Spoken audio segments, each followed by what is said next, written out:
وی چې په یوه کلي کښې یوه ښځه وه. بیا دا ښځه ډېره غریبه وه. د دې د ګهیځ بېګا ګزاره ډېره مشکله وه. واجه دا وه چې خو خاوند یې چې کیم وه مړ شوی و، د چلورې کولې باچۍ ورکوتې وه.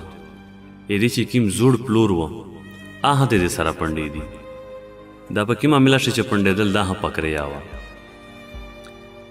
د دوی دغه حال و چې د ګهیځ بېګا ریزي و نه و، 2 ریجو نه و یو 3 ریجې نه و. یا په پړوسي کښې یوه نیمه داسې ښځینه وه چې هغې و وخت نو وخت د دوی دی امداد کولې چې ناچوې ورته روړه. دا ښځه جونه جاموټه وه، توسته پاته دو چې نن سابو چې لږ خوږې کڼکای وې شوې مجبوره یې هشې بې بس هشې بیا هر سړی دې په نورې سترګې کسي. دغه ښځه ته ډېر مشکلات وي، خو نه واتای شوه، نه نکاري کړی شوه، نه مزدیرا کړی شوه. په کور شه واړه جلکۍ وه، لور یې بیمور وه. دغسې د وخت د تېرولو سره سره یوه ورځ شپې د دې باچۍ ډېره سخته بیموره شوه. خو دا ډېرې کلاکې تبې ورشیري شولې، ډېرې کلاکې تبې ورتللې. دو ډېره په سود شه شوله چې کندې شا شي، خو آخر کار د دې سره حال ونه. وخت هم داسې و چې د نیمه شپه وه، 2 نیمې باجې وې.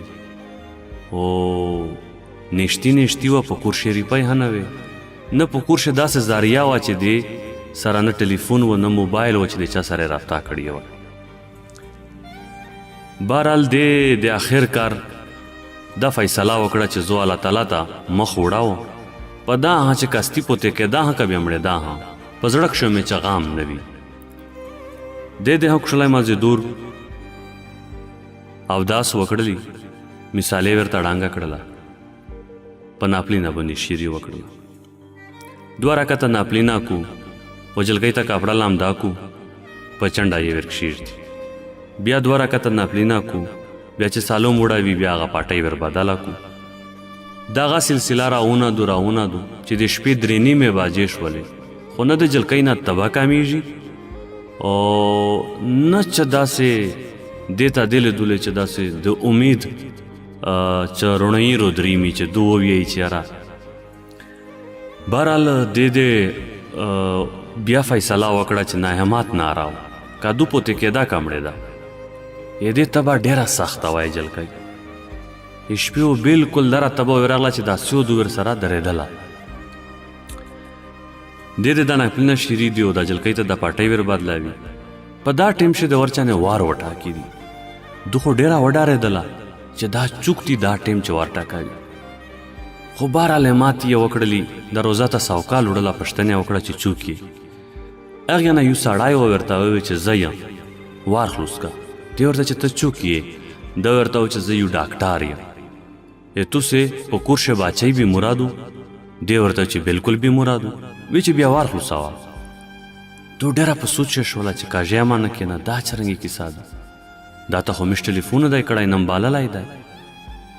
خو بهرحال دې مات وکړلي، باچۍ یې ډېره سخته بیموره وه، هیله یې وکړله.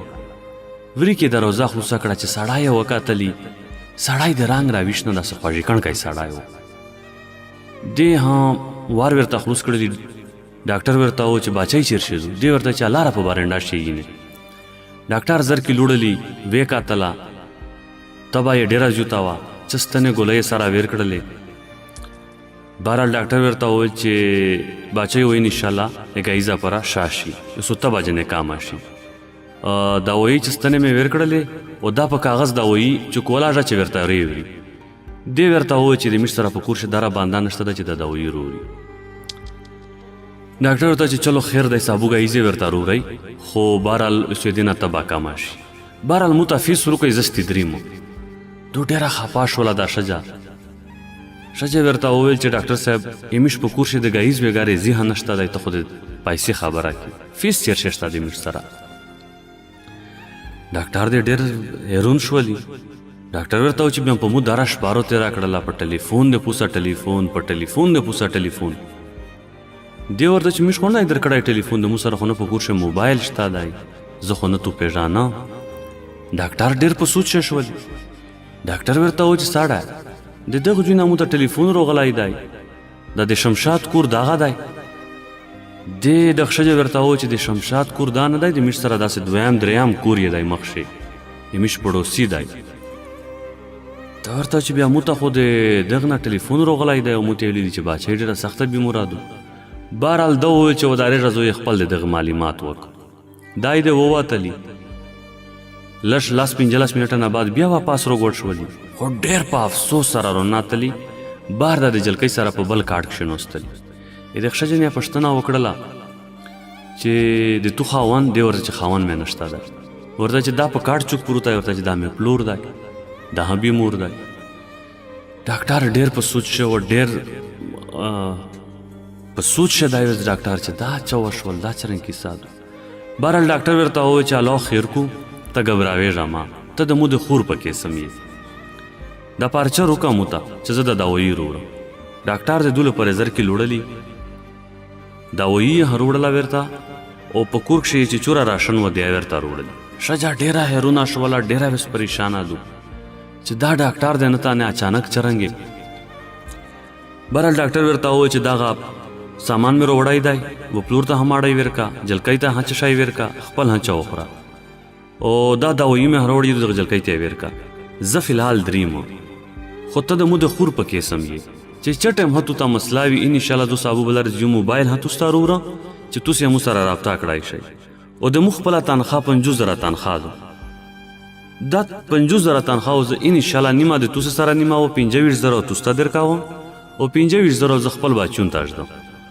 انشاءالله ته بېغمه شه الله خیر کو همت مه اړوه ښځه ډېره خوشحاله شوله چې دا وس کسه د الله تعالی د طرفه نه دي دا چارې ډاکټر د لوړلي دو د ول انګر ته روغلله چناچې سره تایور کړل په جلکۍ شی وکاته تبه بالکل پېښې کامه وه ګایزه ځانونه وشول دل مینجه او داس وکړلي پاختان یې وکړلي پلور یې وژاکای و وخته یې هڅه ناچه شای تایور کړلي ویر یې کړلي باچیکه یې چې کومه وه آها وژیې وه وخته یې هڅه ناچه شای تایور کړلي ویر یې کړلي دو خپله هم وژیې وه د ډېر وخت نه چې خوړلی نه وي خامخا ښځه چې کومه وي په دا باندې بیا ډېر بوج وي بهرحال دی ته دی دې سره ډا کړل خپل یې هندره چا وخوړل او الله تعالی ته یې سول وکړلی چې الله تعالی ته حاضر یې ته قادر یې تو د مو سول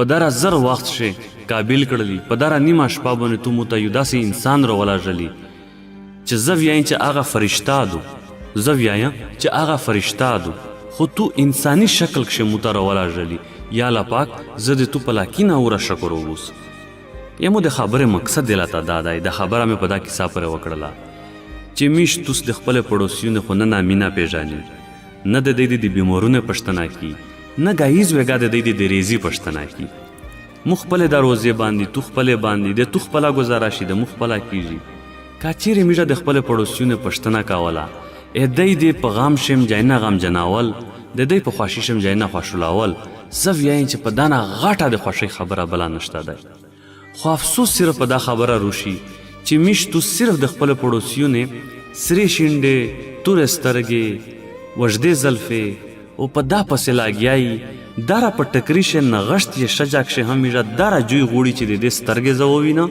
زه د دې لوس پښې ووینم چې دو کښې دو کچې ښه نه میش دا پوښتنه ډېره کامه کي چې ودارېږه ها خوشحالي خو یې خو د تو ګایز بېګاره زی شته که نشته دی د تو په کور شي کوم حالات راوند دا میش پوښتنه نه کي نه میړه په دا زړه نه خوري بهرحال دا خبره مې په دغه کیسه پورې وکړله چې د خدای د رسول د پوره په خپل چم ګاونډ شي په خپل پړوسیون کښې نظر اچوئ توس په نظر کښې داسې بې بس خلق وي چې توس پې پوهېږئ چې دا واقعي حقداری دی د بازارونه سودو راوړئ اول دی ته دروازه ورټکوئ شه دا شی در ونچئ چې کوم یې حقداری دی په دا باندې الله تعالی روزي وي د دنیو چې کوم د مزه کې خلط دی دا هم درخه روزي وي